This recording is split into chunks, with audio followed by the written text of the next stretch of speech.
Olá! Este vídeo trata sobre a arquitetura do Super Nintendo e foi produzido pela equipe formada por Carla, Rafael Sanches, Renato Augusto e Vitor Tavares no segundo ano de Engenharia de Software para a disciplina de Arquitetura de Computadores. E iniciaremos falando sobre a história deste console. Lançado pela Nintendo no ano de 1990, o Super Nintendo, ou SNES, é o segundo console de mesa lançado por esta empresa e foi o sucessor do console NES.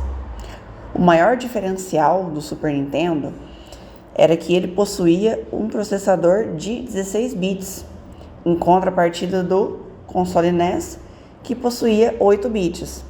Essa característica de possuir 16 bits foi o que o marcou como integrante da quarta geração de consoles, que tinha justamente essa característica de 16 bits. E o fato do processador possuir 16 bits impactou principalmente na geração das cores, na reprodução dos gráficos do videogame. Então, por possuir 16 bits, o processador do SNES ele tinha capacidade de projetar 256 cores ao mesmo tempo, em uma paleta de 2 elevado a 15 cores. Então, isso caracterizou principalmente que, em relação ao seu antecessor, o NES, ele poderia gerar muito mais cores. Bom, falando agora um pouco sobre a arquitetura do SNES, começando pelo principal dos seus 5 processadores, que é a CPU, é o Rico 5A22, que é baseado no processador da MOS 65C816. Ele tem 16 bits, é monociclo, o clock de registro dele é de 3,58 MHz e o clock de porta serial, ou seja, dos controles é 1,79 MHz. Isso porque são barramentos diferentes, por isso que o clock é separado assim. As instruções dele podem de 1 a 4 bytes. Ele tem 10 diferentes modos de operação, não é relacionado com os modes 0 a 7 dos jogos. Os registradores dele podem alterar entre 8 e 16 bits, normalmente operam em 16. E as instruções, o set de instruções dele é da MOS Technology 6502, que eram as instruções usadas no processador, qual esse daqui foi derivado. Indo para o sistema de processamento gráfico dele, ele tem duas CPUs, a PPU-1 e PPU-2. Na parte de programação, elas não influenciam em nada quando você manda os códigos de programação, elas se comportam como uma só. Por quê? Porque eles dividiram em dois por causa do processamento, porque uma tem que fazer a parte da renderização gráfica dos tiles e aplicar a transformação. Então, rotação, dimensionamento, definir na tela, tudo isso é feito pela PPU-1. Só que como precisava de muito processamento para fazer tudo que o SNES queria, eles têm uma outra PPU que é que faz os efeitos. Fading, você fazer o efeito de mosaico, você dimensionar ele numa janela de tela, no caso. Tudo isso é feito pela PPU 2. Então, você tem duas PPU trabalhando em conjunto para conseguir entregar o que o SNES precisava.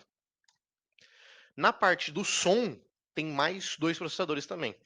Tem a APU e a DSP. A APU hoje em dia é muito visto como a APU sendo uma placa sendo integrado, né? O vídeo e o processador integrado. Nesse caso, o processador de áudio dele é o Sony SPC700, que é de 8 bits e ele controla o DSP. Ele faz o controle do DSP. O DSP que é o processador de áudio principal, que é o responsável por sequenciar e mixar a amostra de som de 16 bits e 32 kHz, se eu não me engano. O DMA dele tem dois barramentos, como eu havia mencionado. Um que é o barramento A, que é o 24 bits controlado pela própria CPU. Ele conecta o cartucho, a CPU e a WRAM, entre eles certinho. E o barramento B, ele é controlado pela própria PPU, pela SPPU no caso, especialmente pela PPU-1. Ele conecta o cartucho, a CPU, a WRAM, a SPPU e a APU. Então é como se o barramento B, apesar de ele ser mais lento, ele conecta tudo de uma vez só, entendeu? Ele consegue se conectar a tudo. O barramento A é mais rápido, quando ele faz a conexão cartucho CPU e WRAM, né? Ele tem uma velocidade maior. Quanto à memória RAM dele, a gente tem fisicamente ela é dividida em 5 memórias RAMs. Você tem a WRAM, né, que é a Window RAM, que são 128 KB de memória de uso geral, que é a principal, é a que é acessada diretamente pela CPU normalmente. Você tem duas placas de 32 KB cada, de RAM dedicada para vídeo, VRAM, e você tem mais duas placas de RAM dedicada para áudio, que é Pseudo Static RAM, que é quase, ela é um meio termo entre a RAM e a SRAM. Ela é principalmente usada para você evitar remixagem de áudio com muita frequência. O SNES tinha muito problema com isso. O SNES não, o NES tinha problema com mixagem de áudio. Então, eles fizeram dessa forma para eles evitar problemas de mixagem, que o áudio ficava muito tremido e tudo mais. Aí eles fizeram modificações e criaram essas duas RAM. Como vocês podem ver na última imagem, você tem o processador, os dois processadores de áudio lá em cima com as duas PSRAM, que são as de áudio. Você tem as duas CPU com as VRAM ali em cima. E você tem a CPU central, Rico 5A22, com a WRAM, que é a Window RAM, que é a parte central. O CPU controla todos eles, todo o funcionamento deles, só que eles fazem processamento separadamente porque eles precisavam de muito desempenho para o que o SNES queria. Inclusive, essas duas CPU são usadas no limite, quando falar um pouco mais na frente aqui sobre Mode 7. Elas vão no limite do que elas podem, inclusive, dependendo do jogo, precisando de cartões de expansão. Agora nós vamos falar sobre os cartuchos do Super Nintendo. Antes de entrarmos no talk sobre Low ROM e High ROM, entender sua diferença, como eles funcionam, primeiro vamos entender o que é uma ROM. A ROM, ou Read Only Memory, é um tipo de memória que permite apenas leitura, ou seja, as suas informações são gravadas pelo fabricante uma única vez e após isso não podem ser alterados ou apagados, somente acessados. São memórias cujo conteúdo é gravado permanentemente. Tá, mas por que Low ROM e High ROM? O que é isso? Qual que é a diferença? Os cartuchos padrões Low ROM e High ROM, ambos são de 4 MB de ROM e possuem 64 KB para a SRAM, que é a memória de save. Mas qual a diferença? A diferença básica entre eles está ligada na região do mapa de memória onde iremos mapear o nosso jogo, ou seja, onde iremos alocar a nossa ROM. Quase todos os jogos de SNES possuem esses dois tipos de endereçamento. As diferenças a mais que podemos citar são que o ROM ele é o mais comum, principalmente no início da vida do console. Precisamos entender que quando a gente está falando de ROM, estamos dizendo que é o momento onde mapeamos o nosso jogo no banco de sistemas ou usando apenas 32 KB superiores nos bancos de ROM. Já o High ROM ele é quando nós mapeamos o nosso jogo nos bancos de ROM, usando todos os 64 KB de cada banco de ROM. Vários RPGs clássicos usam o formato High ROM, como Chrono Trigger, Final Fantasy, Dragon Quest, Legends of Mana. Agora vamos falar dos chips de aprimoramento. Os chips de aprimoramento eles são processadores adicionais que são colocados nos cartuchos que expandem a capacidade do console. Tá, mas para que isso? O SNES, que por padrão já era um console incrível, ele possuía certas limitações. Então, graças a esse tipo de aprimoramento, poderiam ser feitas modificações para que os jogos pudessem realizar coisas que os desenvolvedores gostariam. Um exemplo é o 3D. O SNES não podia renderizar 3D por conta própria, mas através de chips de aprimoramento ele era capaz de renderizar 3D. Dois que podemos frisar aqui é o SAS e o SFX. O SAS, Super Accelerator System, é baseado no 65616 e opera a 10,74 MHz. Ele foi feito pela Nintendo em si, e ele era principalmente usado para o melhor desempenho nos jogos e uma consistência na taxa de quadros. Um outro que é muito bacana é o SFX, Super FX GSU. Ele é uma CPU RISC que foi desenvolvida pela Argonaut Games. Ele mapeia até 8 MB de ROM, onde 2 MB são compartilhados entre a CPU principal e o Super FX. Ele normalmente era programado para agir como um chip de acelerador gráfico, que desenhava polígonos em um buffer de quadros na RAM. Ele também pode ser usado para auxiliar o SNES com efeitos 2D avançados, como por exemplo no jogo Yoshi's Island. Alguns exemplos que podemos citar, vale frisar que existem centenas de chips de aprimoramento para o SNES.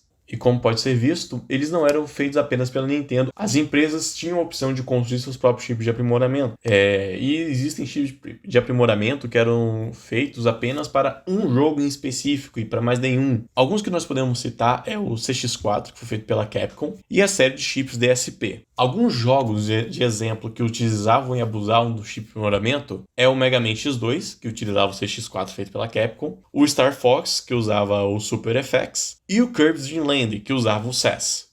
Agora que já conhecemos sobre a arquitetura do videogame, podemos passar para seus jogos, um tema tão importante quanto. Sua programação era feita em Assembly 65 C816, havendo apenas 3 registradores de uso geral. O primeiro deles era o acumulador A, utilizado para fazer bit shifts, operações matemáticas, e também tinha os indexadores X e Y, responsáveis por guardar posições na memória, para facilitar o acesso de acessar essas informações, sem que precisasse percorrer a memória toda. Além desses 3, de uso geral, também haviam outros 20 registradores com funções próprias. Um exemplo é o Stack Pointer, de 16 bits, que carregava o ponteiro para a pilha na RAM, em relação ao endereço de memória 000000.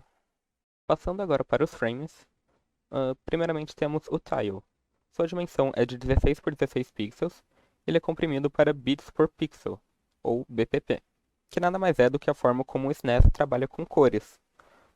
De forma simplificada, o console verifica quantas cores diferentes há em um tile, para determinar quantos bits será necessário para a identificação de cada cor, visto que um tile pode ser formado de uma única cor, ou até mesmo 256 cores diferentes. Dessa forma, um tile pode ter de 2 BPPs, capaz de suportar até 4 cores diferentes, até um máximo de 8 BPPs, suportando 256 cores. Essa tecnologia era de grande auxílio para a performance do desempenho do videogame, já que ela economizava memória quando ela não fosse necessária. Também temos os planos de fundo, que eles são compostos por até 32 por 32 tiles, resultando em uma resolução final de 512 por 448, ou 8 por 7. O console é capaz de exibir até 4 planos de fundo simultaneamente, e além disso, os planos de fundo também possuem algumas características próprias, que varia de acordo com o molde que está sendo utilizado durante a execução do jogo.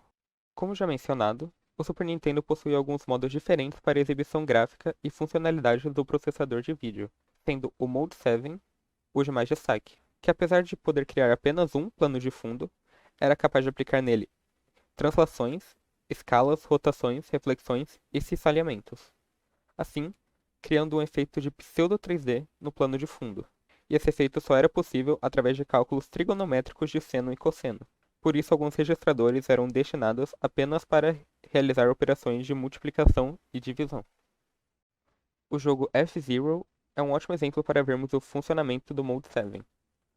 Aqui à esquerda temos o plano de fundo, que era desenvolvido. No meio temos o mesmo plano de fundo, mas com o Mode 7 aplicado. E à direita, a experiência do jogo, o seu resultado final.